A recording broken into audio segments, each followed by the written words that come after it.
Once we get a new document type to be scanned, we can start by creating a case. A template name needs to be given for the new case. As a prerequisite, it's required to set up an Azure Storage account and Azure Form Recognizer tool. Within the storage account, there needs to be a container created for each of the document type, which will be taken for OCR. So, rest of the details in this form need to be filled based on the configurations provided by Azure. Once you click on Submit, the case will be created. For the second stage, the container details need to be provided from what has been created in Azure. After that, documents can be uploaded and attached one by one. Once each document is moved to Pega, the user needs to confirm if it's ready to be uploaded to Azure Container. Something important to note is that for training the OCR tool to be more effective in recognizing characters, it's required to at least upload a minimum of 5 documents from the same template. If not, there will be an error prompting to do so through the application itself. For the third stage, the uploaded documents should be trained for the OCR tool. This is facilitated by a third-party tool. We have provided a guide as well, how step by step the connection can be set, project created, and the documents trained. Click the button to download the guide. As the first step in there, we need to create the connection. After creating the connection, we are creating the project. Now the project has been created and the templates we uploaded in the second stage have been added inside the project. Next, we can add up to 10 attributes for which each document can be trained. If it's really required, the application can be configured from the backend to accept more attributes.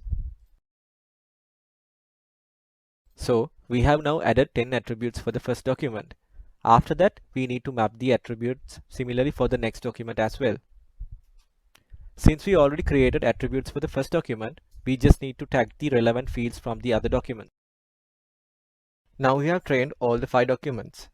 We can now click the train button, then the application will show the accuracy details of each mapped attributes. We need the model ID from this training record. This concludes the training and we can return back to the Pega application and move to the next step. As another step within the train document stage, we are required to update model details. We need to provide the copied model ID from the training record which was completed earlier. We have reached the fourth stage. Now we need to map these created attributes to the properties which are available in our Pega application. These properties have been created previously within the application based on the user requirement.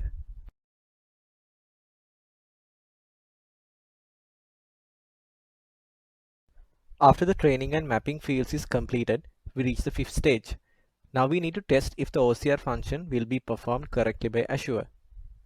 We can upload another sample document from the same template type to verify this. To extract the data from the uploaded document, we need to click on Display Document Data. These are the results. The document has been scanned for the trained attributes and the fields populated via OCR. Now we are showing how this can be done in a real-time scenario. So as a prerequisite, we have previously taken a document template and trained the OCR tool to identify attributes from it and populate application fields. Consider a situation where a client is onboarded and those details submitted via a form and it needs to be added in the system. We start with creating a client onboarding case. Next, once we add a document which has been provided by a client, the tool will perform OCR and populate the onboarding form within Pega for record keeping.